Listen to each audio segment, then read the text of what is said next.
Person 93, so your energy manifests and you turn into a butterfly. And so you start flying and you're a very kind of cartoon looking butterfly. Like I can see a face, and on your body you have arms.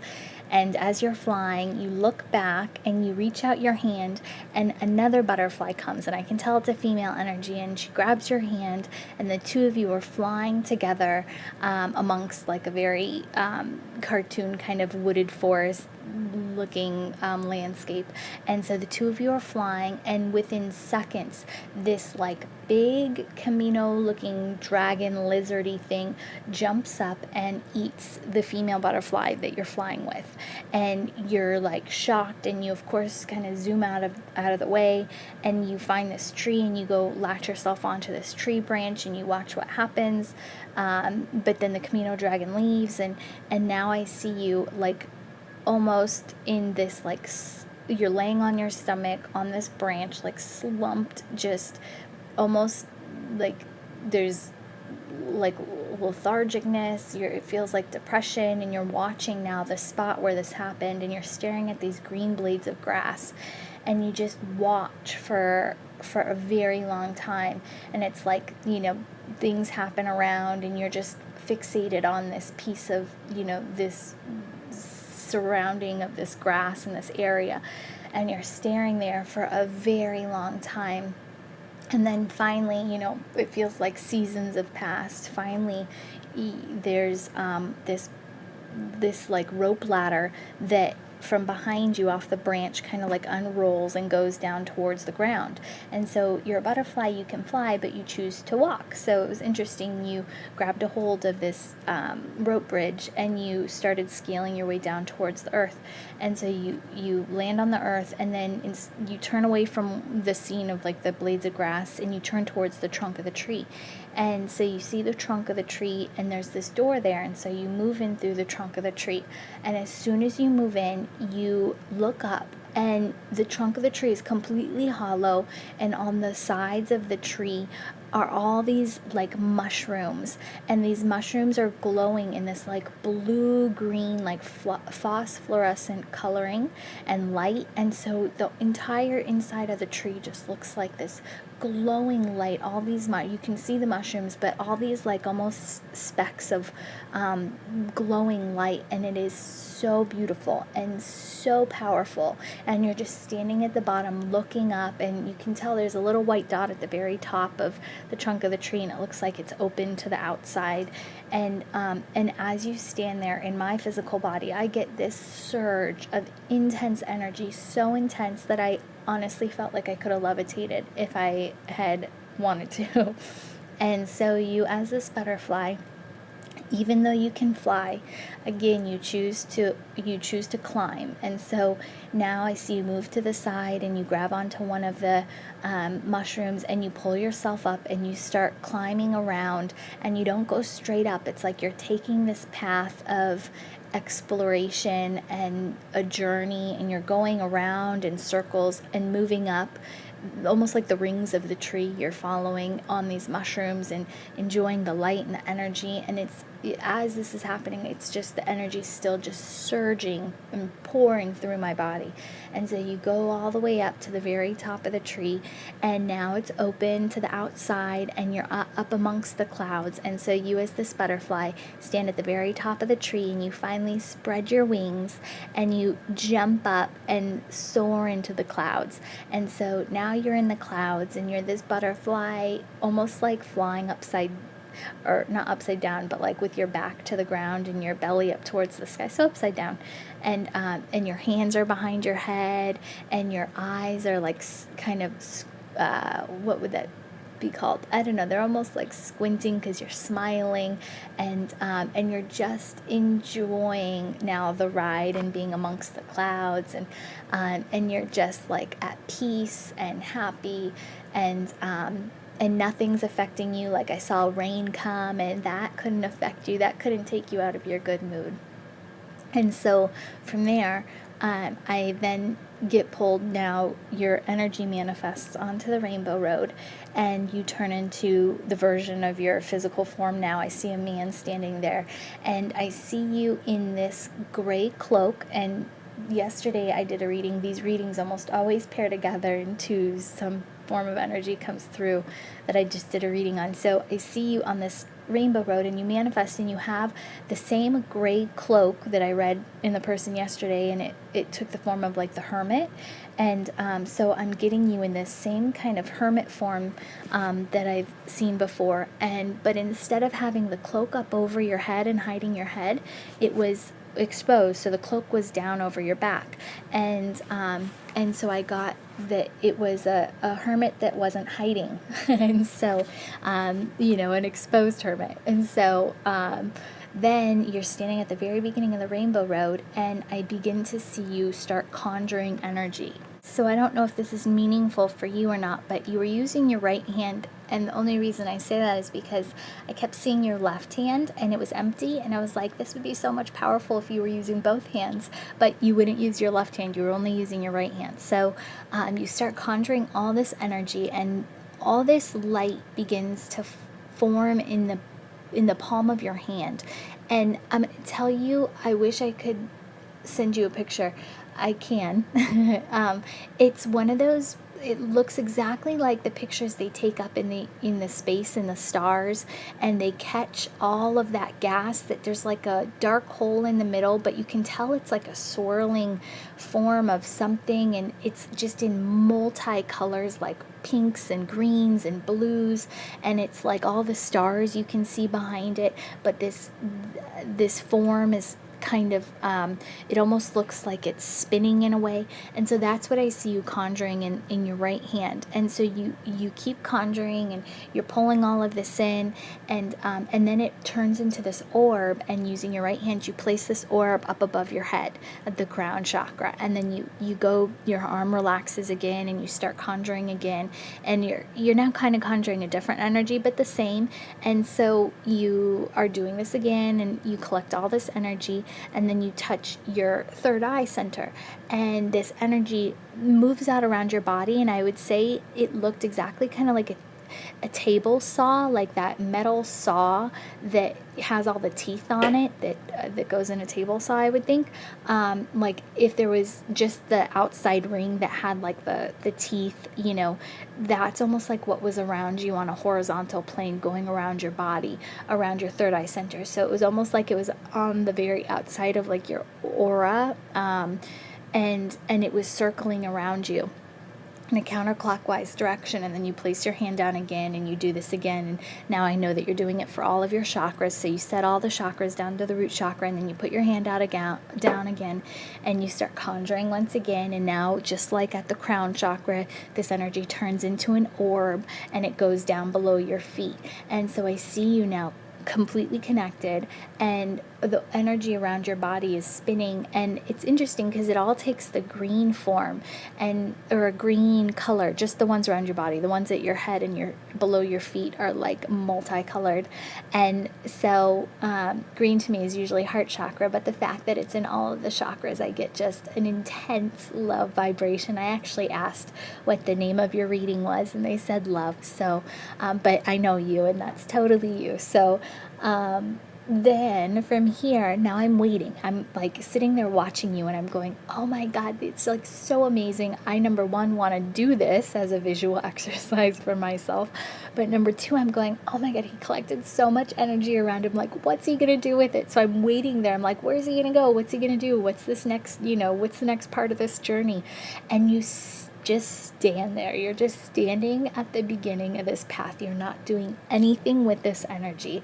And so I get pulled kind of inside, and I'm looking at you standing there. Your head almost bows down, like your chin's kind of touching the chest, and your eyes gently close. Your hands are like in clasped together around your waist. The hood's off your back. It almost looks like you're almost like a monk in prayer. And actually I got pulled to your picture that you have on your blog site, and so that's kind of what I was seeing. And I don't know if on that picture there's like a pathway, almost, that looks like a bridge that's wide at the beginning and then goes smaller, almost like a path, it looks like. And I kept kind of getting pulled to that, and I'm like, all right, let's go down the path, let's see what's happening, because you have all this energy around you, but you wouldn't move. And so you're standing there, and the word I got was waiting. Basically, you were waiting. And so as soon as I got that, you speed forward, you go like flash, like down the rainbow bridge or walkway, and the rainbow road is what I call it, right? And so you move then towards the next scene, which is going to be moving through the door frame and into the next kind of scene of the reading. And so you jet right through that, and typically people move through that and then get pulled into the next area, which typically shows me kind of what chakra we're on. And so you actually go flying right through this doorway. The doorway usually comes out at the level of the solar plexus, so up is higher chakras, down is lower chakras, and you go speeding up, and you go flying up with this trajectory as if you're going to go like past the crown chakra and into the universe. And that's actually what happens. And so I see you bypass all the chakras, and you go right into the starry black kind of universe. And so as you're up in the universe, you're reaching higher and higher, and then you almost explode like a firework, but instead of looking like a firework, you create that, what I saw you conjuring, that like, it looks almost as if like a I kept getting like that feeling of like you were this mushroom cloud that comes off of like a bomb, like when that happens and it does that whole like, I don't know, suction, and the cloud kind of goes out around it. Like I felt like that was happening in the reverse in the stars and the universe that you were hitting. But then out that mushroom cloud, instead of being a gray mushroom cloud, it had that look of what you were conjuring in your right hand. It was that beautiful, the blues and the reds and the greens, and it just poured out almost in like this elongated, huge oval around where you went into, and your body just kind of like disappeared, and that was you, like your body, your energy, it was all in the stars. And so I'm now watching, and the sky, the universe, the dark sky, it's all beautiful. And then slowly all these golden particles start to come down towards the earth. And so all these little golden particles start falling down towards the earth. And I see this machine, this tool, I don't know. Okay, so I'm going to try and describe it. And it almost seemed like one of those weather readers, I think, that I see on like, I don't know, when they show things that are kind of monitoring tornadoes. It looks like a stick with like spoons kind of that come off of it, and it goes in a direction, and it's I think it's gauging the velocity or something of the winds, I'm not sure. So I kind of get that feeling, but instead of those like spoon or melon baller looking things, it almost is doing that, but almost has like these tuning forks, and this is down on the ground, and it's like implanted in the ground, and these like two tuning forks are almost spinning around, and your golden particle energy is like coming right down into these tuning forks. And it's really interesting because I do a meditation where you go up to the Godhead energy and basically become one with the Godhead energy, and then off in the distance, like a tuning fork will kind of strike for me, and it's calling back everything that is my highest and most divine connection to my, original blueprint, or, my highest, most loving blueprint, all that stuff. And so like when I strike the tuning fork, like then out of the golden light, a tornado tail will almost start spinning and creating my now golden light body. And so I was getting this same thing for you, but it was happening in a very different way. And so like these golden particles were coming together down into these like two tuning forks that were spinning on the ground. And it was then I see you manifest into your highest self, right? So your golden light body, and in the shape of like a man. So it interesting, very interesting. So now you start to walk up towards your Akashic records, and your Akashic records, you're standing in front of this building, and it keeps changing, which is really interesting. So I don't know if that's just saying that maybe you've been read before and described the Akashic records, or maybe don't take too literally or maybe try and read into the symbology of what gets presented here. So today it took the shape of, it looked to me like the Parliament building in London, but it didn't have that, I don't know, I think it's kind of a yellowy, peachy look. It wasn't that, it was more gray. And so as soon as that kind of is the shape it takes, a red carpet rolls out from the doorway. And I instantly get that you're the king of your castle here. And so as you're walking up then into the Akashic records, as soon as you step in, we see millions of books, and these are in color, they're completely accessible, and so this doesn't happen a lot of the time for most people. And so I see you with your finger start pointing in different direction, and these books come down and fly down to you, and they're all coming into your right hand. You're pointing with your left hand, and all these books start stacking up in your right hand, and you walk right over to a table, and you allow the books to kind of set down, and the first book kind of flies off the top, opens in front of you, and now you, to me, kind of look like a George Washington or something like that, and you dip like a ink, what are those, like feathered pens into an inkwell, and the book says my life, and you start writing in it, scribing in it, and basically I'm seeing you like writing out the plans of your life. And so then the next book comes down and it says my future life, and I see you again with this ink pen writing out, all these messages. And then the next book comes down, my past life, and I see you again writing it down. And so I look and I call down, because I'm questioning now. I'm questioning things that I know. And so I'm calling your higher self, and I say, what's in your higher self? It's interesting because a light kind of happens above my head, but I see you in the chair, and you as your higher self in the chair just turn to me. And so typically what happens is a higher self form will manifest from the roof area of the Akashic records and come down, but you were already your higher self. And so you turn to me and you say, Genesee, you must know that we have the ability to write in our own lesson plans and our own life paths, and that's what I'm doing here. I'm creating and I'm asking questions. I'm going, well, aren't the Akashic records basically a history of all that's happened, and this is like where the history is kept? And you say to me, you go, but we have the ability to write our history and change our history.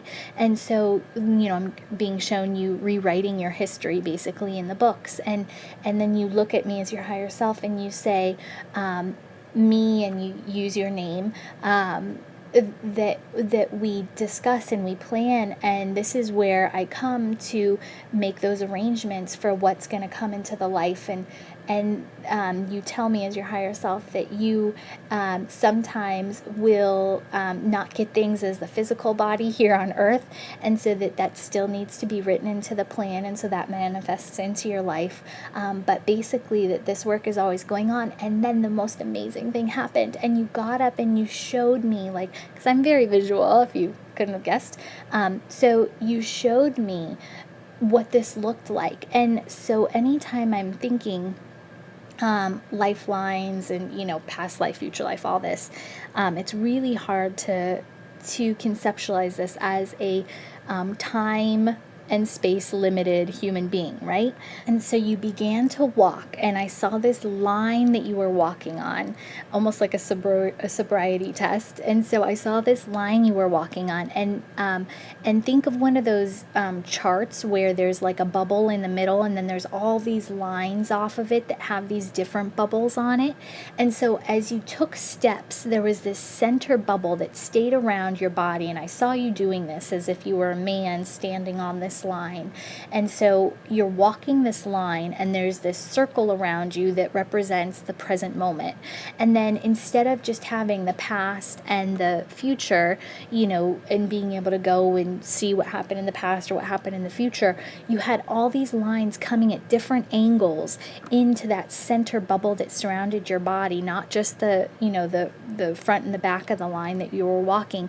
There were like hundreds of other lines that were intersecting into this bubble. And every time you took a step, it's like the energy went from the very end of that line into where your feet were and then moved back. And you were saying every step we take and everything we do in the present moment can change and alter every single timeline. And of course we know this, but it was so interesting to see. And basically I was getting that there's, no, it very much so felt like there was no set in stone timeline. Like, it was just interesting to see this like bouncing back and forth with when you took a new step, it was like everything in that timeline changed. It was so interesting. And then I saw the very end destination bubble that you were trying to get to, and there's something I've been questioning about my experiences, and I've found out that my original timeline and the timeline that I'm working towards is a timeline in 2300. And so it was so interesting because I've been trying to conceptualize and understand why I'm here and incarnating. Well, I know that, but why I'm here and how all these timelines align to get me to 2300 if that's my original timeline. It's just kind of a hard thing to visualize and understand as a human being. And so you showed me that as we get there, that is basically the like what we consider almost like a heaven on earth. So my original timeline, let's just say for me, the 2300, like everything I'm doing in all of these lives is getting me to align to my destiny in 2300, where when I'm in that destiny, that is me as like an angel on earth type of a thing. And for you, same thing in whatever your original timeline is.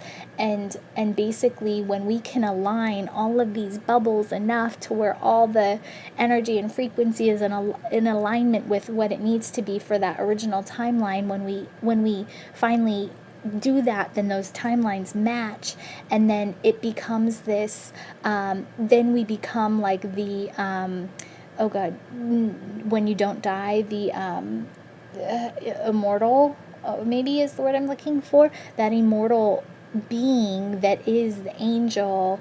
That I was always taught that we're here and we're all just angels that are that are earthbound, and trying to go through angel school here on earth. And so it's like, how do we and when do we decide to be that angel? What's that choice? Oh, have I learned enough? But it's when we can align. And you were teaching me this, and I love you for this. You were teaching me all of this. And so then I go, okay, well, you've taught me so much, so I need to ask, what's for the greatest good for this person to know at this moment in time?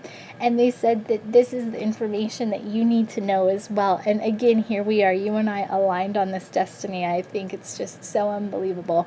But and then I said, okay, well, there is one question he had, and he asked me if there was a universal kind of Akashic records. And what they said was the Akashic records are 10th dimensional, it's 10th dimensional energy and information.